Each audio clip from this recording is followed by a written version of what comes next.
Right, I think we are live. Hello, and welcome to the first live unboxing video of 2022. And yeah, Happy New Year to everybody who hasn't watched any of my other streams in the last couple of days. And we're going to start off with a nice, simple unboxing video of Polis, I'm not sure. Thank you very much for letting me know that the AV is okay. Now, Polis is how I'm going to pronounce it. This is a big, heavy box. This is actually the second edition of original game, which was Polis Fight for the Hegemony, which came out in 2012. A friend of mine, Rob, who lives near me, got the original game, and we never got around to playing it, although he played it and he said it was really good. So when a second edition came out, I was quite keen on it. And yeah, we're gonna just be doing an unboxing video today. At some point, I do want to cover this on the channel. It is a two-player game only, and what that means is when I normally go through the process of inviting people round for the evening, if at any point only one person can make it, this is probably the game we're going to be playing. But this Friday, for example, there's 3 other people coming round, therefore it isn't going to get played. Anyway, this is a game set 5th century BC. I don't know much about history, but it is a historical game. Whether it's a war game or not is up for debate. If you know the game, would you class it as a war game? And if not, why not? And if you do, why? Okay, right. So we've got this nice little thing. I do like this. You can just see, if I zoom in here, there's a little thing which says, the game is like a knife fight in a phone booth by a Board Game Geek user called Very Confused. So yeah, there's the description of the game. Okay, so as I say, today is just going to be an unboxing video, and I've just taken the shrink off. So I've not seen inside it myself. We're going to be going through an overview of the components, what you get in there. As you can see, the box is full. It's full, but we don't know what's underneath this. So we've got a rule book. We have a French rule book. De Vere is the publisher for the new version. Thank you very much to De Vere for this review copy of the game, which they sent me a long time ago, and it's been sat up there, yeah, waiting to be unboxed. So we've got some player aids. We've got 2 player aids in English, 2 player aids in French. We'll have a look at the rulebook in a minute. We've then got, right, this is quite a lot of card stock. We'll come on to that in a minute. We've got dual layer board, which is a little bit bent, but that's what you get normally with dual layer boards. It's not actually that bad compared to some that I've seen. Yeah, that's pretty much okay. So we got these, which I don't know if you can see, but yeah, it's dual layer. And then we got some components here. Right, so let's take them out. Oh, we've got a little D4, or a caltrop as I like to call them. Let's move the box to one side and let's get out first the game board. Trying to see if there's one of those little things to open it up. I don't think there is. Oh, no, there is. Right. Apologies for the loud crinkling noises.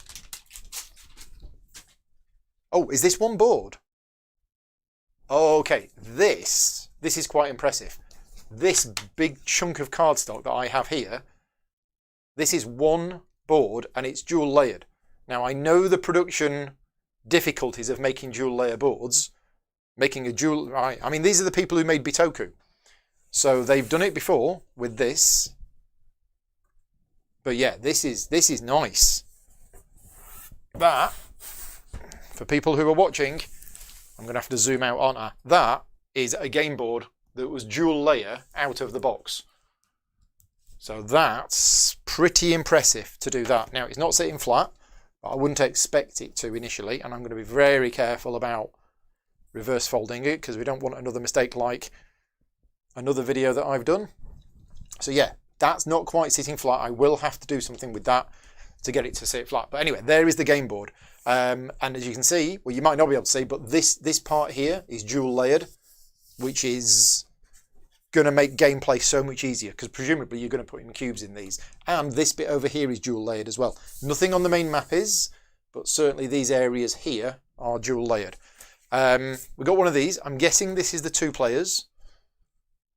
And I'm guessing this is the resources and how many resources they've got. Okay. The only other cardstock is in this. It is red versus blue, yes. So the only other cardstock in the game is this. So Paul's punch test is not going to take very long at all, but that's punching out fine. I assume these go down here. Who knows? Cards. Let's have a look at the quality of the cards that you get. Right, thickness test on the cards first. It's okay. It's not the thickest. What was the game I did recently where the cards were a lot thicker than normal? It's fine. You might want to sleeve them if you're going to shuffle them, but yeah, it's okay. Not the thickest cards, but they're okay. Let me just do a zoom in so you can see the design on them. Let's zoom in a little bit more, actually. There we go. It's probably a little bit bright as well. Okay, so it looks like we've got two-sided cards that can be played that way or that way. Maybe if you're playing land armies or sea armies. I don't know. I've not read the rules for the game yet. But yeah, we have cards with images on and some words and some icons. Now this is the French cards. So it looks like we've got... I'm hoping we've got some English cards in there. So these are probably... multi-language, these ones, and yeah, the art is very very thematic. It's, as you say, period art. So we've got these now. These are in French. So let's have a look at this deck and see if this deck is the English deck. I hope it is. Otherwise, playing it might be a little tricky. There is actually an official tabletop simulator mod for this. So my plan is at some point, maybe even this week, to have a game with Peter and play it. Right. Okay. We've got the English versions of the cards. All is good again in the world. Don't want those French cards. Get those cards. And then we've got some extra cards. Which look like cities. And we have a little map telling you where that city is and presumably some information about it. Okay, so we've got these cards as well. And again, card quality is... Oh, these feel a little bit thicker. Oh, that's probably just me. Anyway, we got some cards. Components, other wooden components. That's these. Okay, so we've got, yeah, blue versus red. We have discs, which presumably go in these areas of the board here to indicate who has control. We have cubes of 3 different colours. So we've got red, blue, and we've also got black. And these, I assume, will go in here to track how many of different resources you've got, and possibly onto the game board as well. If we just move the game board around so you can see here the spaces for the cubes. And then we've got these, whatever these are. But these are screen printed on one side, but not the other. So yeah, not sure what these are, but we'll find out when we go through the rules. Speaking of the rules, where have I put them? Let's have a look. Let's give you my initial opinion of the rule book, which sometimes is actually pretty useful, and sometimes I've done some of these rulebook things where I look at it and I go, oh yeah, it looks all right, and then when I actually come to read it, it's actually not very good. So this is going to be my initial opinion, simply based on the visual layout of it and nothing more. But don't take this as whether the rulebook's good or not. I'll find out when I've learned how to play. So notes on the current edition, that's nice. Yep. Okay, so we got information about this edition. We've got the flavour text, we've got the table of contents. We have the game setup, which looks quite involved, but we have a fixed setup where certain things go in specific places. So there doesn't appear to be a variable setup. It looks like it is here's the setup with certain cubes in certain positions based on whether you're playing Sparta or Athens. Shared components setup. Okay, lots of words in here. We do have some images though, which is good, and we got some examples, but there's quite a lot of rules here. So it's going to take, yeah, I'm getting an idea of how complex the game is, but yeah, there's a lot of wording in here. I don't know what the complexity rating is on BGG, but it's nice that we do have some of these examples as well. But this is certainly going to be more than a 10-minute read. Yeah. Battles, how battles work, end of the round, and then end of the game. So yeah, it is a 24-page rule book. Don't count the last 2 pages though, and don't count the first 2 pages, but it is quite a lot of rules. There's what, 2 pages of setup, and then we've got, yeah, about 16 other pages of rules. So yeah, it looks like a fairly complex game.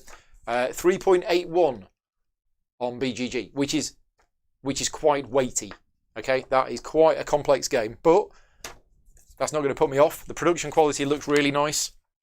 Devere do a very good job of production quality in their games, so I am looking forward to playing this. As I say, the plans are that at some point this week I will be doing a Patreon-only stream where I basically learn how to play.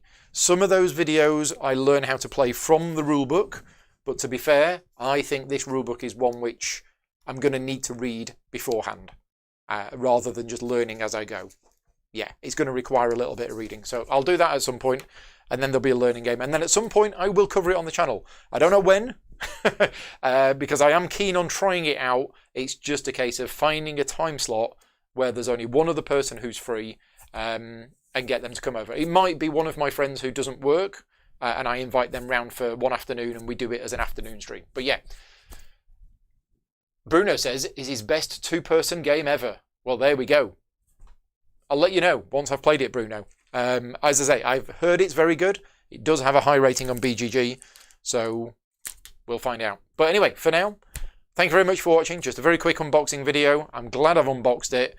There doesn't appear to be any production quality issues with it, so yeah, next plan is to get it to the table.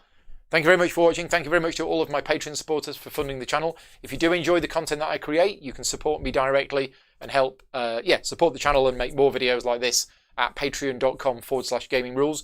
I am on a Patreon drive at the moment to get to 800 Patreon supporters. We're currently 25 people to go. So yeah, if you do like the content that I create and you are in a position to be able to support me, patreon.com/gaming rules. Thank you very much in advance if you are, and big thank you to all of my existing Patreon supporters. I'll be back later in the week with some more videos. For now, take care, and thanks for watching.